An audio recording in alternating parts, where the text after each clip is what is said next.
Okay, next item, mid-year budget update. This is, I understand, a high level, just kind of flyover, but Yes, thank you. And we have just a few slides, if you'll indulge me. I'll keep it very brief, but just wanted to pull a couple of highlight a couple of facts. It is just a high-level mid-year budget update. We did the October budget revise earlier this year and had said, essentially in October we didn't have enough information to really project any change from our adopted budget. So this is now coming back with more information, and we are able to make some projections. At that time, we noted that the city had adopted a budget with a $55,000 funding gap. The good news, and that's the budget that's shown before you, but the good news is that recent projections are showing that the funding gap is projected to be closed. We've, as the staff report noted, we've had been able to manage some vacancies and some contract savings. And then we've also see that revenues are projecting to exceed the budgeted amounts. And with those two facts, or those two items, we're expecting a balanced budget. Now, the bad news is that we're still not projecting much of a surplus, which means that this year we will probably we aren't projecting that we will be catching up any more on the general fund reserves, which has been a challenge for us in recent years. Good news is we're not going to be digging into them, but we need to still grow them. And so this slide indicates that, as everybody's aware, we have a 50% reserve policy, which under the current budget means that we've committed to have $5.1 million in reserves. We are not at $5.1 million. A little bit more good news is we actually went up from $3.48 million to $3.68 million at the end of last year, and that was included in the audit documents, the financial statements that were part of the packet as well. But as we're currently projecting, we're not projecting an increase to those reserves at the end of 2020. Minimal from earnings. Like 30,000. Probably like 30,000, yeah. And with the budget being projected pretty tight, we just, we're essentially balanced, which is good, but we aren't adding to savings. And so there are two key issues that we just wanted to point out at this time. And the two key issues that we wanted to make everybody aware of is that we haven't met the reserve policy, and many analysts are starting to talk about recession and possible signs of recession. Governor Newsom's most recent budget talked about a potential recession, so it's just something we need to be aware of and working towards closing that gap in the reserve. And then second is we keep balancing our budget without catching up on deferred maintenance, which the big step that we have taken to try to correct that issue is Measure C, which is on the ballot March 3rd. But, and let me just briefly say, people may have seen this list online recently. These are deferred maintenance projects. And so when people have asked, what would the city do with $1.5 million a year? That's a lot of money, and it is. But we're projecting that just on deferred maintenance, we have over $20 million worth of projects. I would argue it's not a lot of money for a city. Yeah, definitely. But so it's, it would take, even with Measure C, it would take quite a while to catch up on all deferred maintenance. But without it, we're balancing out every year, that we're not catching up. And then this doesn't even get to the list of, the projects that we want to do, like the fun things, like, some of the Boyd Center improvements and things like that. Yeah. The water slide. Yeah. That's way down the line. Recreation area. Fun things. Yeah. Well, we're putting another pickleball court. Yeah, exactly. One thing that we can look at here when we start looking at stormwater drainage, rehabilitation, and water conservation, the grant funding that we're doing with Progressive should technically be added to, should be subtracted from that to a degree. Yeah.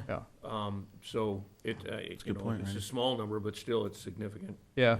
And that's the thing is we're trying to get better at leveraging grants and pursuing grants, and we've been applying for them more frequently. So we are doing more than just sitting back and hoping that Measure C passes, but that will be a key part of this, of making progress on catching up. So, in a nutshell, the budget's balanced, which is good. We haven't really saved more money, which is a challenge we need to address, and we still have deferred maintenance we haven't caught up on. So that's really the mid-year high-level budget. I have a question. Susan? If Measure C passes, does it start right away? The increase?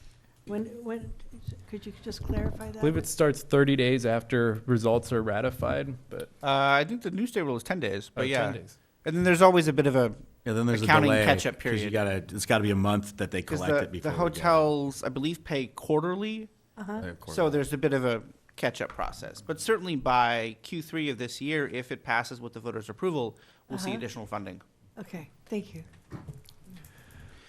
And so we had another slide. I won't take much more time, but a slide just with information on Measure C and noting that it is the hotel tax increase paid for by hotel guests. It's an increase from 10 to 15% for capital improvement and maintenance projects.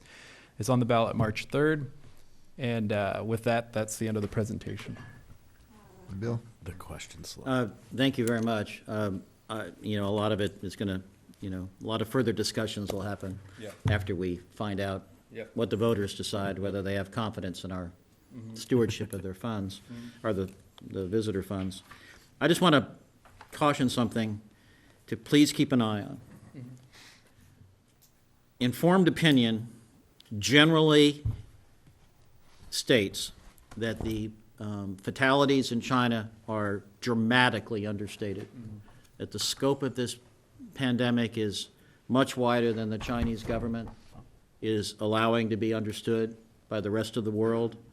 A lot of containment efforts are going on, but you talk about recession, this could be the black swan, and I don't mean to be overly alarmist on this, but it bears watching to see how this thing, because it's pretty clear that the Chinese economy is all but shut down right now.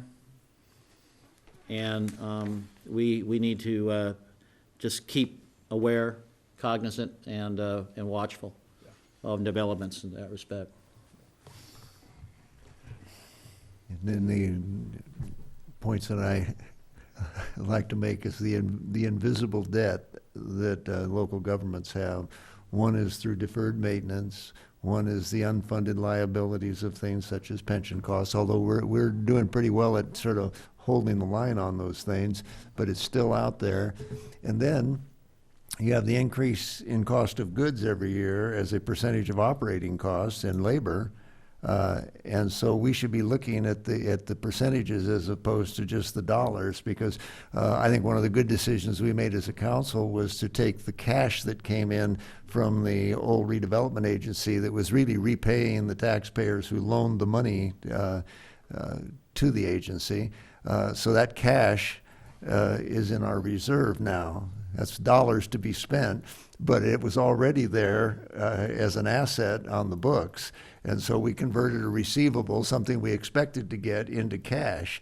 As long as we keep looking at it that way, it's easy for people to forget that that's not new money. Right. That's old money coming home. Right. And so we need to look at it in terms of how much does our annual budget increase in operating expense versus the annual increase in revenues, and paying down and that's not something that us politicians like to look at, because that says you can't spend as much as you'd like to. Right. But it is, I think in the last couple of years, we've done really reasonably well compared to some of our neighbors. Yes. And that's, though, without a recession, and it's coming. We just need to watch, be Yeah. watchful.